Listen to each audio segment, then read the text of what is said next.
So hello and welcome to URM's Business Continuity Exercising webinar. So today we're focusing on how to develop and deliver effective BC exercises. My name is Lisa Dargan, I'm a director here at URM and I'm really delighted to be joined by Phil Knight, one of our senior consultants. Hi Lisa. Hey Phil, how are you doing? I'm all right, thank you. Thanks for having me. No, thank you for coming down today. So let's start by looking at the agenda. We've got a really packed agenda, and to be honest, we probably could have taken any one of these bullets and made that into a webinar in its own right. But what we're going to do is we're going to go through the what, why, and when we need to exercise. We're going to look at the types, talk about some of the advantages, pros and disadvantages, pros and cons of each.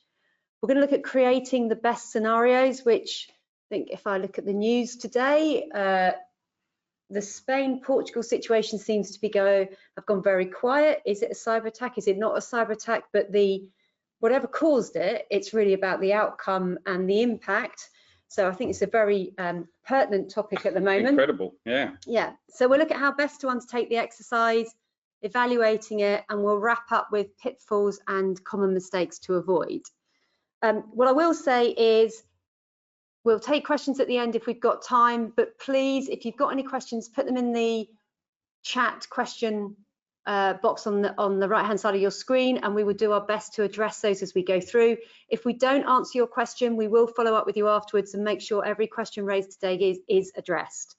I'll also say, please, the slides and the recording will be available after this, but put that on your feedback form at the end of the webinar, and we'll make sure you get copies of those. A little bit about URM, for those of you that aren't familiar with us, we've got 19 years experience. We have a focus around general GRC, of which business continuity, resilience and exercising falls into. We have a cyber team and we pull together that technical expertise, and exercising is a great example of this. We're an NCSC approved cyber incident exerciser. It's a bit of a mouthful. I was going to say. But when we look at cyber-related incidents, we typically engage our cyber team to help us make sure they're pragmatic and realistic. Key really is our team are very passionate, and you're going to find out today with Phil with us, who's really passionate about the subject of business continuity and exercising in general. So let me just tell you a little bit about Phil. So Phil has been involved with business continuity since 2010. It's 15 years, Phil. 15 years. Yeah. He's a senior consultant here at URM, also a BCS course trainer. So, you know, when it comes to knowledge transfer, Phil's exceptional at that, and holds a practitioner certificate in business continuity management, and is also a trainer for that. What's very relevant is we were trying to tot up the number of exercises Phil may have done, and we tried not to go back too far, but we're north of 75. So comfortably, yeah. Phil's got a lot of experience around this. Let's keep it like that. Thanks, Lisa. Bless you. No problem. So let's just start. It's really important, Phil, that from a background perspective, we're all on the same page. So really, when we're focusing on exercising, we're trying to address the question, aren't we? Are you confident that if your organisation was hit by a disruptive incident or event this afternoon, tomorrow, whenever, that your business continuity arrangements are robust and effective and will work as intended? That is really, in a nutshell, the fundamental thing we're trying to address, isn't it? Absolutely, and as I said to you, Lisa, it couldn't be more sort of prominent right now that, you know, I would imagine there are plenty of people asking that exact question following, you know, what's been headline news this week with what's been going on in Spain and Portugal. But and I'm conscious, Phil, I don't want to dwell too much on these early slides, but I think it's important we're all on the same page. So business continuity, if in a nutshell? It's, as the quote says on the slide, it's the capability of an organisation to continue delivering products or services at acceptable predefined levels following a disruptive incident. But in a nutshell, let's draw this out. This is not trying to claim that any organisation is bulletproof to anything that can encounter it encounters, that's beset upon it. It is trying to say that within a pragmatic approach, right, it's prioritised the continuity of its operations, its resiliency and recovery is established, and as a key part of that, exercising is a key focus. Okay, and just to bring exercising in again, and this wheel is a great diagram, isn't it? Because it kind of, for me, if somebody asked me what business continuity is and to depict it, this is a great way of summarising this. But in terms of where actually exercising fits into that life cycle. Well, exercising tends to fit in as the final cog in the wheel for me, which it's last but by no means least. You know, a key part of, if you're doing business continuity management or business continuity life cycle effectively, you're going about understanding your organisation from this context, from this approach. Once you've done that sort of investigation and thorough inquiry, as it were, you're identifying appropriate strategies for how contextually your business wants to, what plans it wants to have in place. Then you've got the A to Z, right? You're actually writing what you believe is the key thing that you want to do. If you've planned that you're all going to relocate somewhere else, then the plan should say where that is, who's going, what you're taking with you, etc., etc. If you've planned that you're going to stop operations for a couple of days, I call out recent examples with Marks and Spencer's, for example, taking offline their online ordering, right? That I would suggest and theorise that was one of their strategies for, look, if we can't get on top of this or whatever is going on, we will take that offline. So there's your strategy phase. The plan is just a reflection of what you've agreed in that part to make sure you can recover as best as possible, as I alluded to in the previous slides, within the parameters. And then there's exercising, and that is about establishing that everything you've put in place, everything you've understood, is validated, is viable from what you've documented.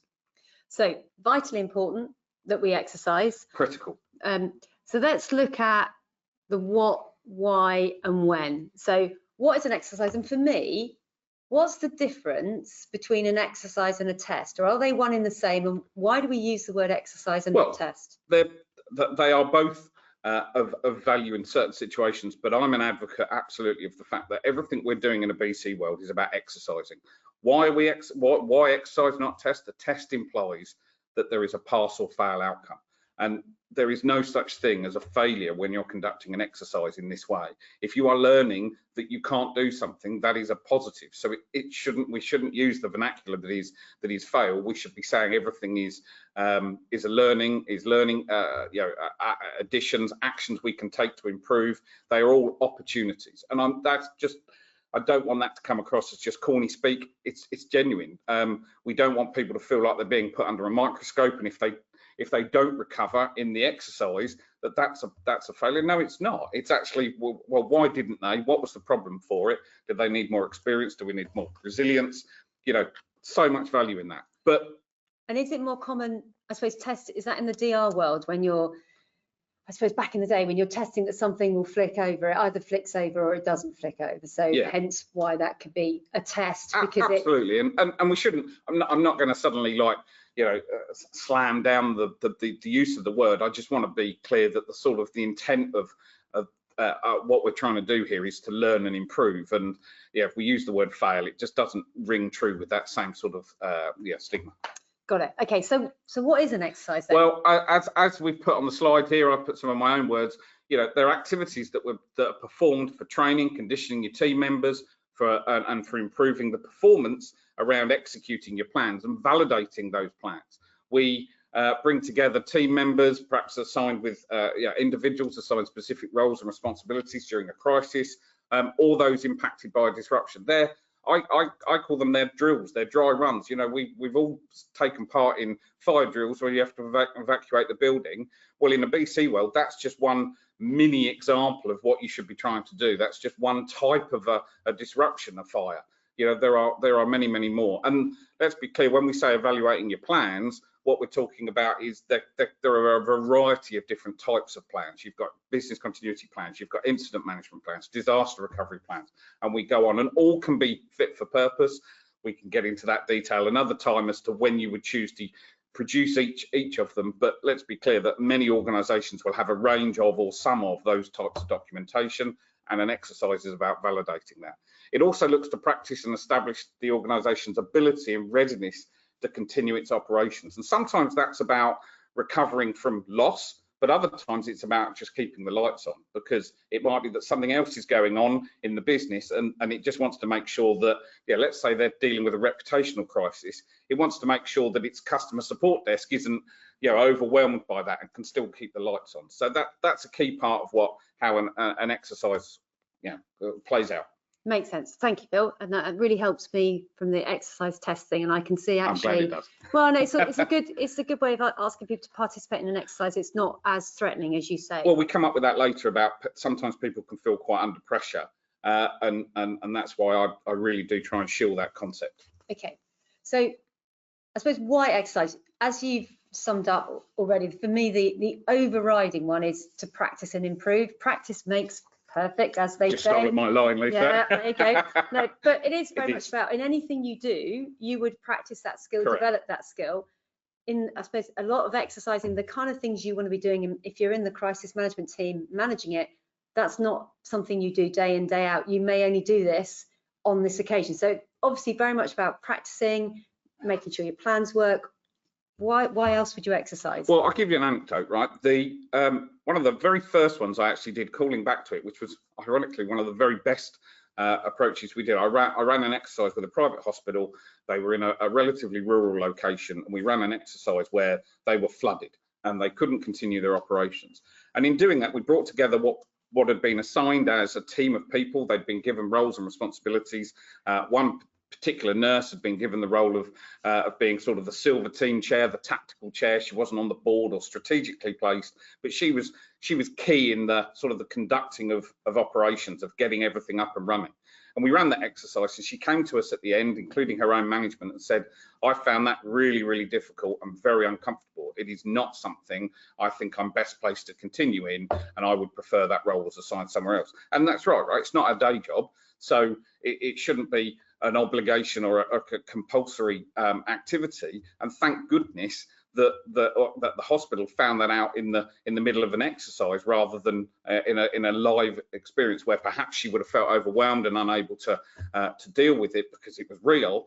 You know, without having done that exercise, they would never have found that out. Now that's just one small example of something you can do. But if you're exercising, you get to iron out these creases, iron out these wrinkles, work out what gaps you've got. You're developing teamwork by working together. Often the people we're bringing together don't work together on a day-to-day basis.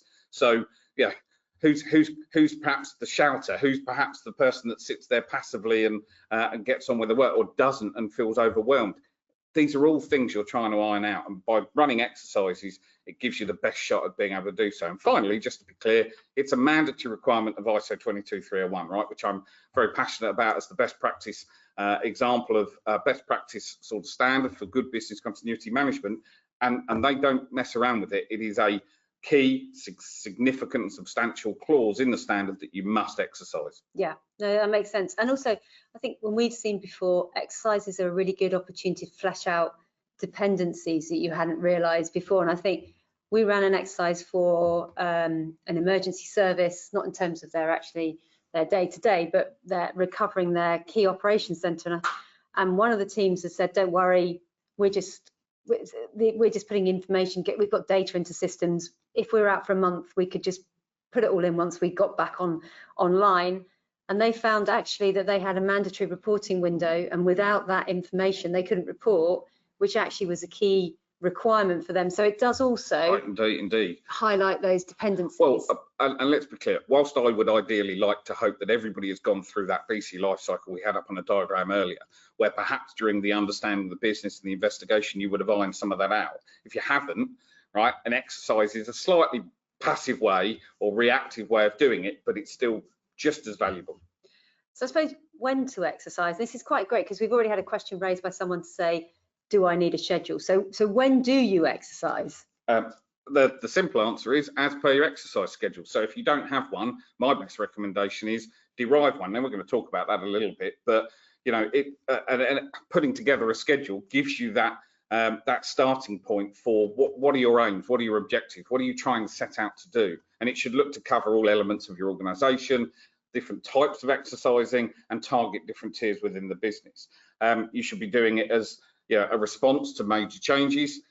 So just to be clear again, ISO 22301 talks about you should undertake certain activities like risk assessments or BIAs on a regular basis or whenever there is significant change. Well, what do we believe is significant change? Perhaps key members of your crisis management team have left the business. Perhaps you've changed your product stream or you've moved offices. any of these things should influence perhaps when you need to exercise and what you need to do. Go on. As you got on the slide, following a recent incident. Now, I can't get my head, why would you've just had an incident. Why would you then exercise after an incident? Isn't that not one in the same? Well, it's a valid question, absolutely valid question. And I've worked with many organisations that have sort of two contrasting approaches on these. The where you're coming from is, surely they've just done it. But what we often find is that organisations feel like they got through it, but they winged it. They were really winging it. They were uncomfortable at how it took place, how it played out, and they want to, improve upon that for the next time. A great example of that is like a cyber attack, right? And they've perhaps undergone one, and they just want to make sure that the next time that happens, they are not overwhelmed or not, playing with fire by not being as best prepared as possible.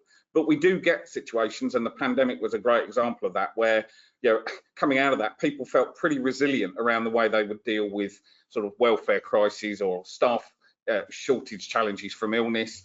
Most of the time we would speak to clients and they would be like, you know what, we don't need to go over that too much. We're pretty well versed at that. So you get both, but absolutely, it's an opportunity to keep improving.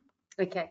And also you would say, look at, if you've got key risks you've identified within the business and maybe you've accepted it or living with those risks, they're often good opportunities to exercise around that. So you've got a level of confidence in your recovery. Yeah, we'll come on. There's an opportunity to go into that a little bit later when we talk about deriving scenario. But your risk register should be a key input factor into exercising when, where, etc. Absolutely. Okay. So I suppose also the other one, Phil, when. Sometimes when you say when, people think time of day. So should you run exercises at midnight? Do you run them during the day? Do you use different shift patterns? Just a quick thought on that. It's contextual. So it's about, and as this is why on that life cycle diagram, there was something called understanding your business. If you've got lots of shift working, then your exercising should absolutely look to cover for something happening at any time of day. There's nothing wrong with exercising at any point, but I appreciate that, we could end up going down a rabbit hole here of how exhaustive you want to be, but it needs to be appropriate to your business. So if you've got overnight working, if you've got an awful lot of remote people, if you've got batches running overnight, then absolutely your exercising should look to incorporate and cover that. I'll mention that again later, but it's a wide range of how to approach. There's no hard and fast rule. Okay, we need to move on, but just a couple of people have raised a similar question about if you'd had an incident and you'd done a full debrief to identify lessons learned, is that not sufficient in terms of then not having another exercise? But I think the point being is, yes, you've got those lessons learned, but if you felt like you didn't manage it well enough, or yes, there's those lessons to learn, it's an opportunity to practice that again without being thrown into a situation to make sure those lessons learned have been taken on board. Honestly, I've got a very short anecdote with this. I worked with a client last year where they were very concerned that it was the IT director of a business, that their IT team was not really fit for purpose in terms of didn't really know how to respond. They were overconfident and untried and untested. So we ran an exercise. I found lots of things that could be improved, and the first thing the IT director wanted to do was then rerun the exercise, even though everybody felt like actually we now know what to do. No, you need to prove that, right? You need to establish that. So yeah, okay. So then we look at types of exercises, and we're going to talk about the pros and cons. So what are the options? What kind of exercises are there out there? Some people probably we've referred to a DR test. Yep. What kind of exercises are there out there? There's a whole range.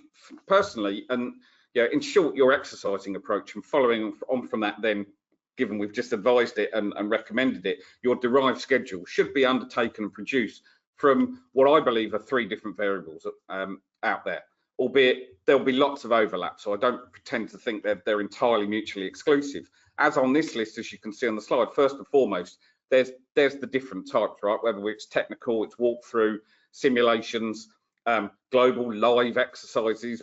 I've done many examples before where I've rocked up to a client's premises and we've shut the doors and not allowed people to enter those premises. That's a live exercise. That's really dropping the ball on them. Obviously, I've had to do it with management approval. but in short, right, that's the unpredictability of a good exercise, because it doesn't give people to prepare for how they would respond. The most common type, when we look at this variable, without question, the ones we see the most are tabletop simulations.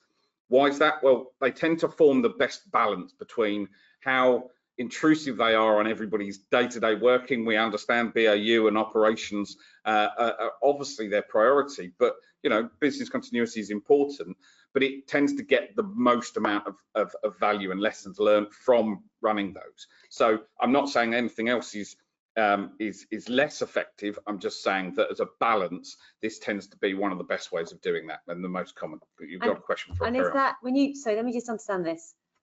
Typically a desktop documentation walkthrough, you've got a number of people with their plans and you're just making sure that one aligns with another and everybody's going to be doing the right thing. Is that what you mean by a walkthrough? And then a simulation would be that you come up with a scenario and you've got an escalating incident that you're asking them to respond to. Is that what we mean by those? Exactly that. So, even, and this is why it's important, right? Even just sitting down with a department, showing them their plan or walking through their plan, you can iron out things. You'll have people going, oh, I didn't realize we were supposed to do that, because they'd not taken the time to look at the plan. So there's always value at every different level of what you're trying to do. But as I say, going up to sort of tabletops, it's about taking real world, realistic situations. We'll talk about that again on another slide, but and making it feel like people are experiencing as near to possible what might happen, what might beset that organization, without obviously waiting for the real thing to happen. Just to cover off the other couple of variables I wanted to talk about that you should look to include are, we'll sort of deal with this on the next slide, but making sure you've looked at and involved many of your stakeholders. So whether that's your senior management team, your crisis management team, your clients, your staff, your suppliers, critical suppliers, they should be considered in your scheduling and your approach. And finally, just recognizing there are different tiers. I've talked about crisis management. You've got strategic level, you've got tactical level, you've got operations, you've got functional critical processes. There are many different ways to slice up that pie, and I'm not saying any one of them are absolutely compulsory or mandatory, but your exercise schedule should look to cover a range of those. Okay, and which brings us on neatly to who is involved, and you are going to give me, I no doubt, because the classic consultant it depends answer, but I'm going to push you to be a little bit more specific. So who should you involve in exercises? So if I'm putting together a schedule and I'm looking to conduct those exercises, my answer is everybody, right? Now, is it everybody at once? You should probably try and do something that involves a sample of everybody, a sample of the senior management team, one of your most critical suppliers, but across your life cycle of that schedule, it should look to establish that you've exercised with all of these different people. That's the short answer. And interesting, you mentioned suppliers. Certainly if you've got critical suppliers, we would absolutely advocate running an exercise with those suppliers, involving those suppliers in some way, because yes, you may have contractual obligations that they need to respond within a specific time, but as we've seen before, sometimes yes, they may respond, but they may not respond in the way you expect. No. They may not communicate with you in the way that you expect. So running an exercise with them is a great opportunity. In my experience, I've never seen such value come out of ones where you've got it's just fantastic, the amount of value you get out of working with those suppliers. If they're on board, and this is a great way to sort of get closer with them as well and establish better working relationships. But you talked a bit earlier about dependencies and things like that, and that you've got these interfaces going on with these third parties. And have you really established that, in a crisis, that those interfaces persist or work as effectively as they did do previously? There's just so much to be gained from bringing them on board. And the flip of that is, if you are very tied to a particular key client in terms of delivering services, it really helps you strengthen that relationship in terms of doing an exercise with them. Because I think, as you had on the last slide, communication is often the number one. And whilst you may have obligations to respond in time, it's about how you're communicating, how you're working together, who's owning the communication. Often in these sorts of, there's an instant and it involves your client, you, who's actually owning that communication, what does that look like? There's value to be gained from involving those, isn't it? Unquestionably. I mean, you know, you've dabbled on something I should certainly have mentioned earlier, which is around communication. And I don't believe an effective exercise, an effective business continuity management system with an exercise schedule in it, you know, can be any good without making sure your communications in that exercise have been validated, established, and are effective. And one of the best ways to do that is do that with some of your clients or some of your suppliers, as we talked about. You're sort of killing two birds with one stone, because you're not only establishing or validating your own plans and your own exercises, but you're providing them assurance, because you're engaging them in what you're doing. You don't need to then have to respond to questionnaires about how good your BC plans are. They've had, you know, first-hand experience of it. So absolutely, that's a great point. And we also mentioned emergency services. Now, I know I was absolutely staggered on this. Now, if you happen to, for example, to be based in London, then I know the various emergency services, the City of London, do run an annual exercise and you can participate in. But I remember an exercise for an organisation that was reasonably dependent on a particular location, and I can remember one of the team suggesting, let's get the emergency services involved, let's get the fire brigade involved. And I was thinking, surely, you know, do you really mean you're going to get a fire engine to turn up and somebody to get involved in that? And actually, the lesson from that was very much that if the emergency services are involved, they take over the incident, don't they? And you can't necessarily control it. No, and so that's why, certainly why I called them out here, is because that is a curveball to your plans and processes that we've talked about, that you've derived, that if you haven't thought about, right, it's really useful. And for me, the one or two, you know, the several exercises I've been involved with that have involved emergency services, sometimes they've absolutely been, yeah, more than willing to get involved. Yeah, other times perhaps not, perhaps they're busy, and you have to understand that at short notice they might not be available, but they'll tend to want to provide that support if you've got a valid reason for asking them, and it just never hurts to ask, right? Absolutely. As I just said with the suppliers, these are all stakeholders, and they all play a part in how effective you respond to certain scenarios. Okay, so moving into scenarios and about creating the best scenario, where do you start? Right, I start with planning, and you know, it's an easy one-liner, easy thing to say. The best exercises are the ones that are best planned, best thought out, are the most realistic. Now, you know, that's sometimes hard to achieve, but you know, how can I put it? We have so many tangible, real-world incidents going on all the time, and this week is never more prevalent for that. I mean, literally 2 of probably the top 10 headlines right now are about situations and scenarios that we can imitate and replicate. So for me, making sure we've done the planning, making sure they're realistic, making sure you've engaged and involved the relevant stakeholders, as I've said. It's not going to work well if you haven't sort of told senior management that you want their engagement, that you want their involvement. Do you give away a lot? Perhaps not, but you absolutely need to make sure that you've done that. Key, and I think you were going to cover this anyway, Lisa, is you can't be more disruptive than the incident would have been itself. So you've got to be careful not to ruffle too many feathers. There's no quicker way to lose engagement in your business continuity sort of effort in your organization if you then actually upset the people you're trying to impress or trying to satisfy or quench their concerns. So you want to make sure that whatever you do, it doesn't end up being its own incident. Making sure your technology and the IT estate is recoverable as effectively, and have clearly defined aims and objectives. And we're going to come on to talking about scenarios, specific scenarios in a moment, but being realistic is really important. You do not want to start an exercise with everybody going, really? That would never happen to us. Now, I appreciate where do you start and where do you stop. If we'd have said, okay, we're going to take out 60% of Spain and the vast majority of Portugal's power, and you're going to be affected by it, there'd probably be some people questioning that. But I think actually right now, most exercises you could come up with, you can come up with some evidence that those things have happened before. But I think the point being, think about who your audience is and come up with a realistic scenario that challenges them, but isn't going to have everybody sitting there going, that wouldn't happen. No, that's the quickest way to lose the audience.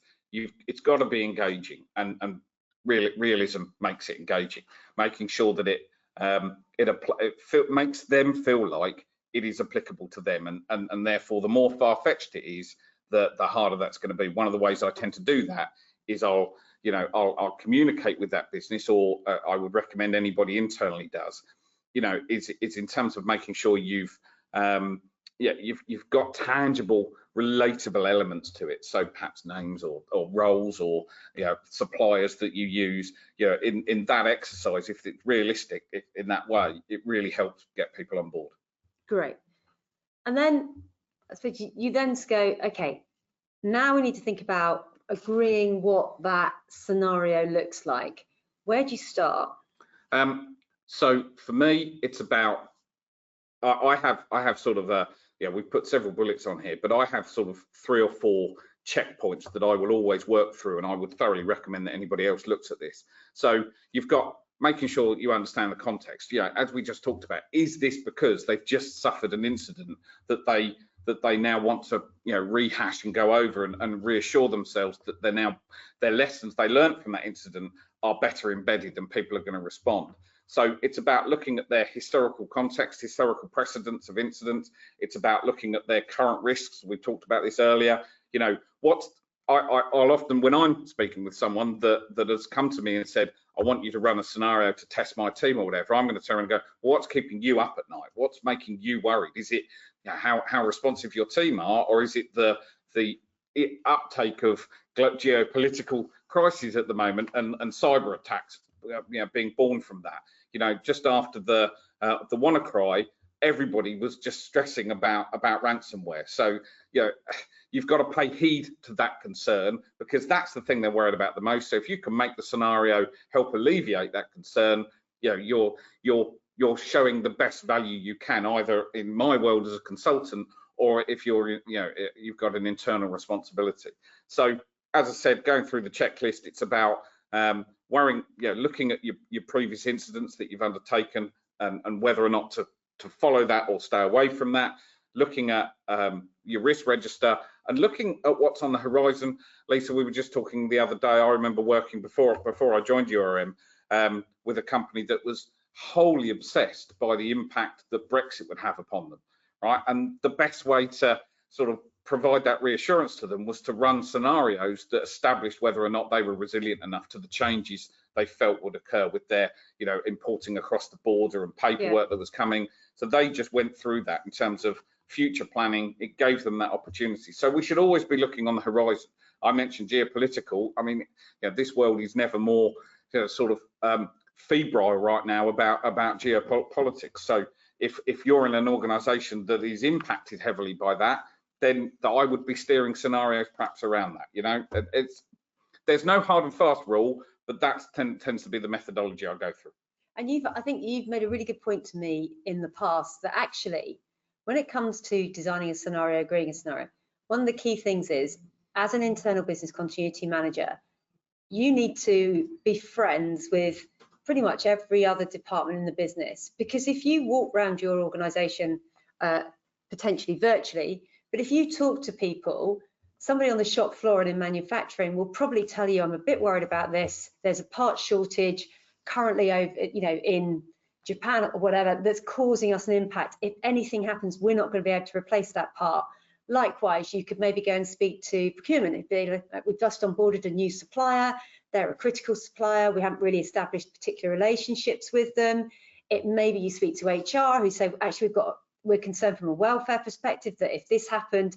So actually, a lot of the time, if you keep your ear to the ground, talk to people, go and ask people about what's concerning them, they in effect could probably quite easily help, without realizing it, design that scenario for you, couldn't they? Absolutely. Know your business and make friends with everybody in the business. Business continuity often is not a function of the business. It's a cross platform, cross scenario, cross situation, whatever word you want to use, and it has that access. And there's never a better example of that than if you're doing it properly, if you're conducting business impact analysis, right? If you're doing a BIA, which was that first circle on the life cycle we talked about, understanding your business, then you have sort of the remit to get engaged. And if they're not telling you then you know, take other opportunities, as you said. For me, that sums up by know your audience, right? So, you know, that's not just because I'm a consultant. That absolutely worked when I worked in a business full time, and it was about, getting those things if they weren't already on a risk register. And in fact, I will just say, Lisa, you know, the organisation I worked at, that we ended up evolving that sort of more passive process into something more formal. It was almost a box for people to voice their concerns, and that turned into actually a global risk register for the organisation. And yeah, that led to us deriving lots of scenarios that appeased their concerns. Okay, and then I think alongside the scenario, also think about how are you going to deliver this exercise? How long have you got? You know, who's going to actually attend that? How are you going to record it? Just, you want to get the most from it. So it's thinking about some of those things. Totally, the administrative side is crucial. Okay. Now, again, I am conscious, this again could be a webinar in its own right, but common scenarios, you've mentioned this, there is obviously evidence currently in the news, but we have seen a significant increase in organisations wanting to do some form of cyber attack, ransomware. I think there seems to be there's a big difference between, we've built resilience in our systems. If components fail, we know we can be back up and running in 4 hours, 8 hours, 2 days, whatever it is. And we've been hit by a cyber attack, which therefore means we're in a different world, and that resilience may not count. So this is quite a common scenario, as much as with an agenda to either one, stress that recovery from this isn't straightforward, and who do you need to get involved? Is it legal? Is it insurers? You know, how do you manage that? And secondly, to drill the IT cyber teams in terms of how you're going to respond to this, what are you going to do? That's quite a common one, isn't it? Absolutely. Yeah, my personal experience of this, Lisa, has been probably one of the most enthralling parts of being involved, is, you know, seeing the changing times. Pre-pandemic, the priority for most businesses was establishing that what they felt was their single point of failure, which was their key premises or several key sites, was that they could, that they could recover from a loss of access or a loss of those premises. So most people's plans that we worked with, most of our client base, that was their priority. Working from home now, working remotely, and therefore what is in short the business as usual response to, you know, those sorts of incidents has now become commonplace. So it's less effective. But what we're seeing, and obviously this had already started well before the pandemic, but as you say, we're seeing a much bigger uptick in IT attacks, cyber attacks, that sort of thing. But other examples, activism. If you think of Just Stop Oil, Extinction Rebellion, is it Anonymous? You know, they're Extinction Rebellion, just to tell you, they've got their own arm called Digital Rebellion. Doing an activism type scenario, we found in the last couple of years has been the most popular type of incident. It's very realistic, it's very topical. All they are out to do at times is create disruption.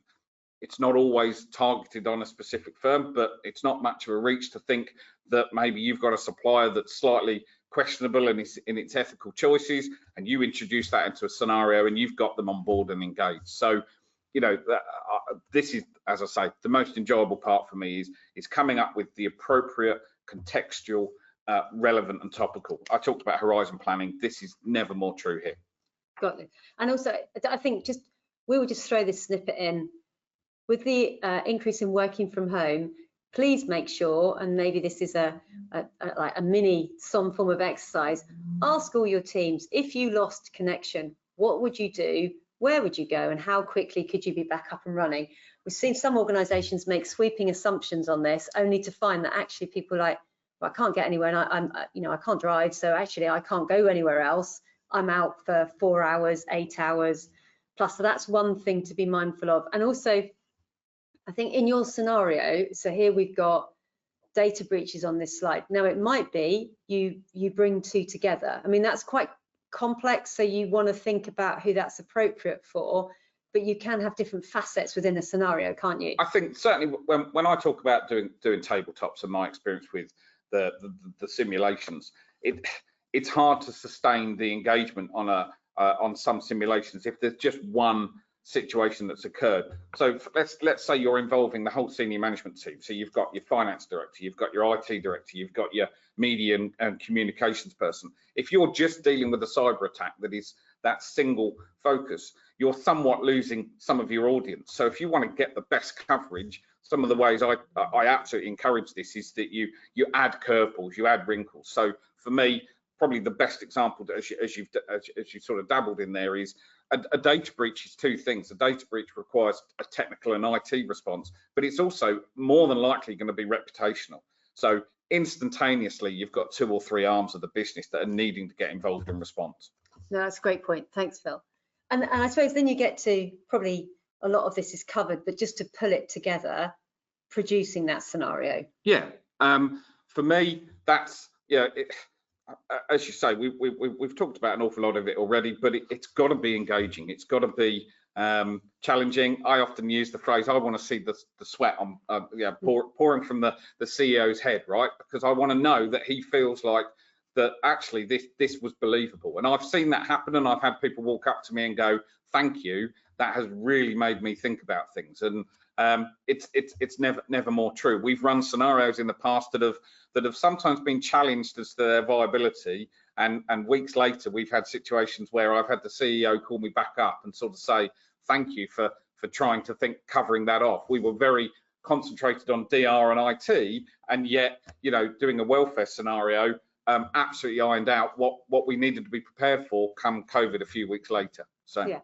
And you talk about audience-friendly terminology. I mean, this comes back to your point about know your audience. Think about it. If you've got an operations team in there, make sure that whatever terminology they use for a shift pattern or a way of working, that you're using those same expressions and you're talking their language. So actually, it's all about the exercise, not about the fact of what you're saying. If I'm writing an IT scenario and I talk to I'm running the exercise with a client that, and I refer everywhere to AWS, and they're sitting there using Microsoft Azure, I'm going to lose a percentage of that engagement.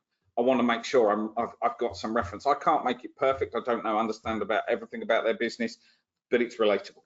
And I think final point on here, and then we're going to move on, is if you can get feedback on it, but actually you want the exercise content to be a tough balance. Yeah, to be a surprise, so that actually people aren't thinking, oh, I can start in my head prepping for that.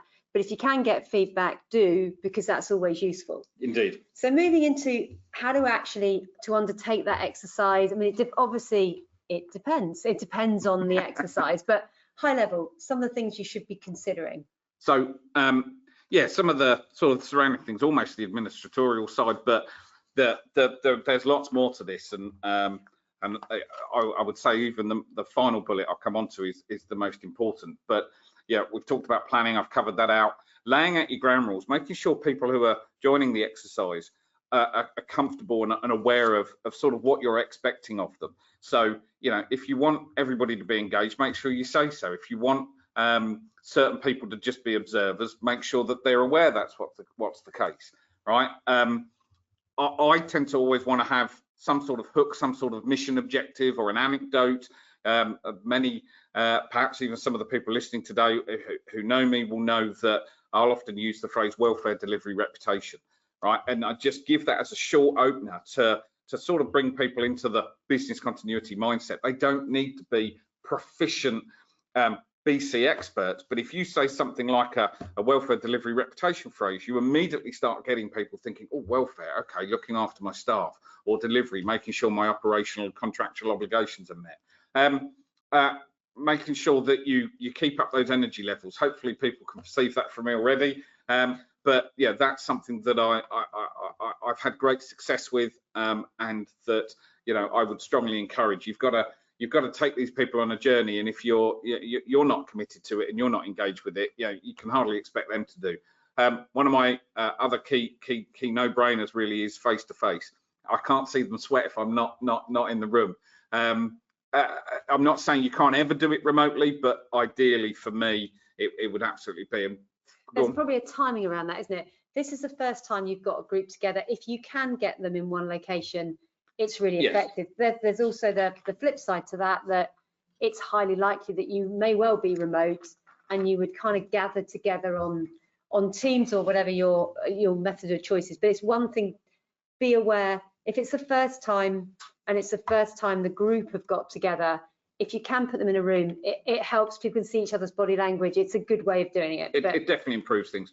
My final point, Lisa, and I think this is almost the most salient point of all, is you've got to be able to read the room. You've got to have that either confidence or competence to know when to challenge the people in the room, to know when to allow them to have a debate or to discussion, but also know when you've got to move them on, know when to give. If as we talked about, I've done maybe over 75 of these.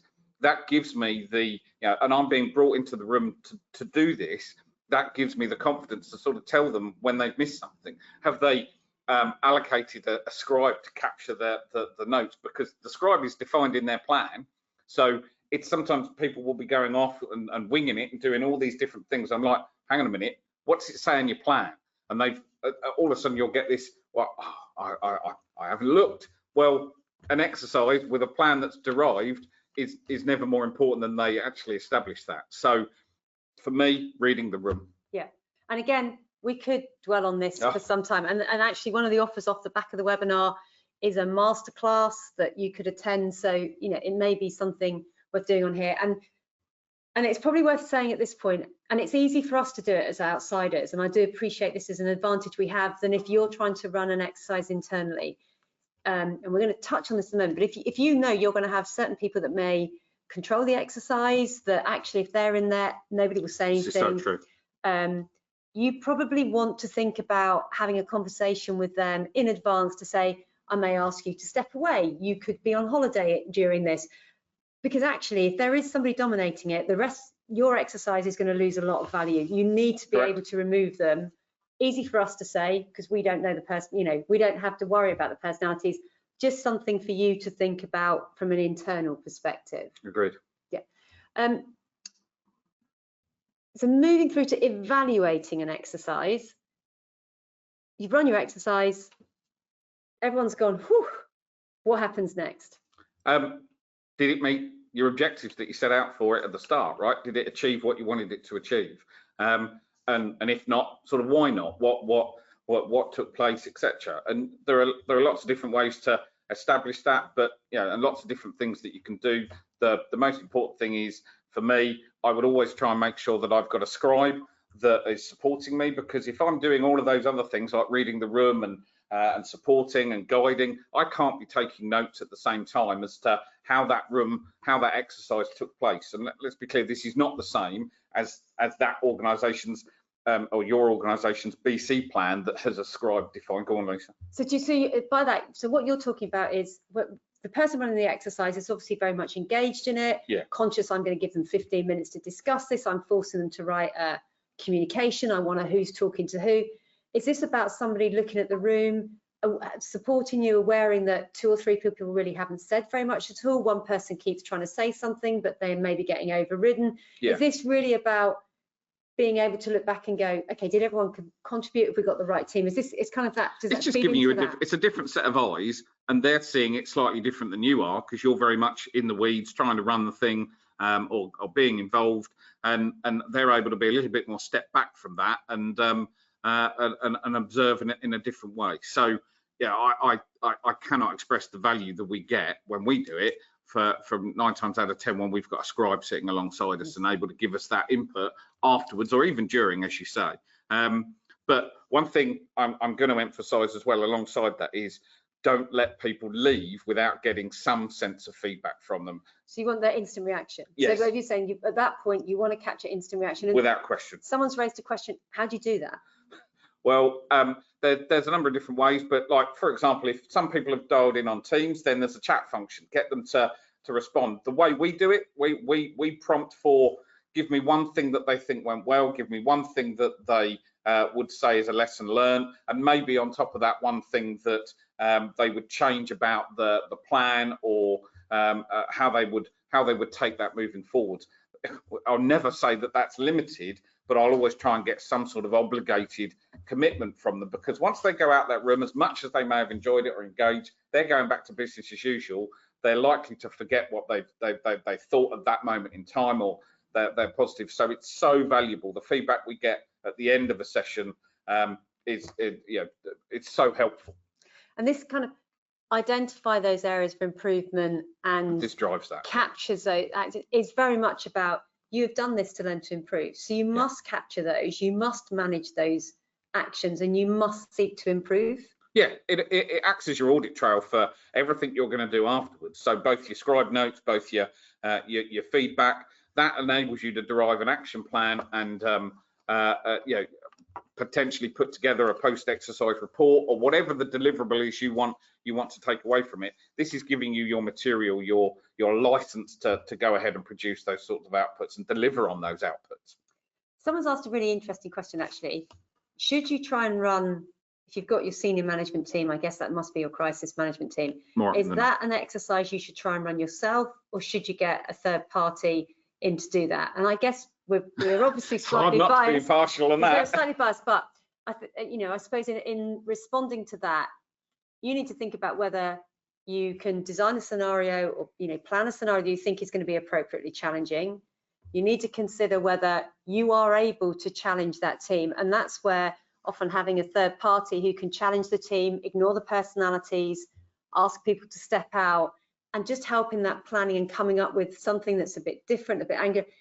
But it's very much about, do you feel you can get the most out of their time? If you do, okay. If you don't, that's when a third party would step in. Anything else to add, Phil? I would say the best value that comes out of anybody using us, for example, is the collaborativeness nature of it. So we don't do it, very rarely do we do it in a siloed fashion without the person that's come to us and asked us to support them. We're collaborating, we're getting what they need, and we're giving them some support in that. So as you say, it's bouncing ideas off each other, us reminding them that perhaps there's something topical or relevant, and giving them that you know, that thought balloon, as it were. So like a training development kind of thing. Exactly, as well. Exactly. But I absolutely agree with you, Lisa. The number of times we've had to go on site because the senior management team aren't listening internally, and just by proxy, they tend to, by default, they tend to be a little bit more receptive to third parties telling them what for. And interestingly, somebody asked a question that says, if management asks you to stop a test exercise because it's too difficult, what do you do? And I think there's an element of, we wouldn't. No. We wouldn't if it's too difficult or too challenging.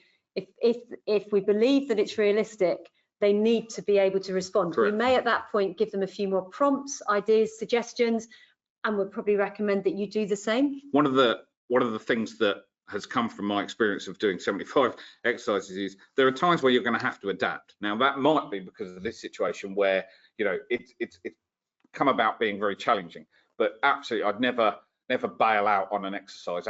Absolutely not, because you need to carry on taking the learnings that have originated from whatever it is that's causing that. And someone's just made a good point. Thank you, Anna. There's also the question of, would senior management team be comfortable engage fully in front of you as a staff member? Exercising can put people in a vulnerable position. Would they be comfortable to potentially fail in front of their staff? Whereas if it's a third party, that's a different scenario. Totally. Right. Now we're coming towards the end, and there's a few things that we need to address at the end, but just summarising, Phil, really what the, I suppose, pitfalls and common mistakes, where do people typically go wrong? Well, you can reverse engineer some of all the good things we've said already, obviously. So poor planning will always trip you up. Not coming up with a scenario that's realistic. So if you're saying something that immediately gets challenged as being you know, just too infeasible, too impossible, right? I tend to challenge most of them, but if somebody turns around and says, well, that simply cannot occur in this business, then, you know, you've done something wrong somewhere, and that's the biggest thing. Go on. And I suppose one way of doing that is, if you were going to go for an entire power failure straight up, people are going to be, that could be questioned prior to this week. However, what you could do is say, we seem to be losing power, and actually build your way into it. Yes. That's one thing about a scenario, you want to build into it. So it might be that you've got pockets initially as you build through. Correct. Totally. But, you know, your objectives need to be measurable. If they're not, that's, you know, you're going to lose the value from that. Not taking good records of what you're doing, not showing favour to perhaps one or two people in the group, maybe your line managers in the room or something like that. You've got to give everybody the opportunity to be involved and give their own value. honestly, too many cooks. So making sure that you've got the right audience and there aren't too many people that perhaps aren't relevant to the scenario you're running. That's a tough balance, but I think it's worth pointing out. If you've got 50 people in an exercise, is it really going to be as effective as 10 or 15 and trying to avoid those bum fights. You've already dabbled on this, being careful that if you get a single voice who tends to take command and take control, that's a good thing, but are you going to learn as much in a scenario from that? So I'd just be mindful of that, and I'd manage around that. It's the first exercise you do, you establish they're really good, and that's great. So you've ticked that box, that person's fantastic. So the second exercise, as you said, either ask them to sort of step aside, be a quiet party, or at least just give them a head up. Just one point you said, fear of recrimination. Right, I think this is why we use language like exercise and not test. Right, while we talk about the making it engaging and making it like that, you've got to be careful that people can be very nervous about what they're saying in front of others. So you've got to try and give them that platform to feel comfortable. Phil, that's great. We've just got time for a few questions. So if you've designed an exercise, it's going to be really relevant that your MD's there and they're off sick. The question that's been posed: do you postpone your exercise? No, absolutely perfect example of, well, that's an unpredictable event. Yeah, albeit it didn't happen in an incident, it's happened in your exercise. Well, how do you respond to that unpredictable event? That's going to establish an element of resiliency if that person isn't there. Who's stepping into their shoes? Would you ever spring an exercise without telling people it's happening? So, the question being with senior management approval. I think one of the things you've got to bear in mind is you need to book secure time in people's diaries. We've certainly worked before with clients who've said, oh, we've got a management meeting, could you do it then? I don't want people to know, because I don't want people to be prepared. That's what's important. But I think it depends on what you're running, doesn't it? It does. It's a balance, and I've lived. Yes, you can do it, but you've got to be pragmatic. The rule is you do not want to cause a disruption or cause a negative response to something that's already hard enough to achieve in an organisation.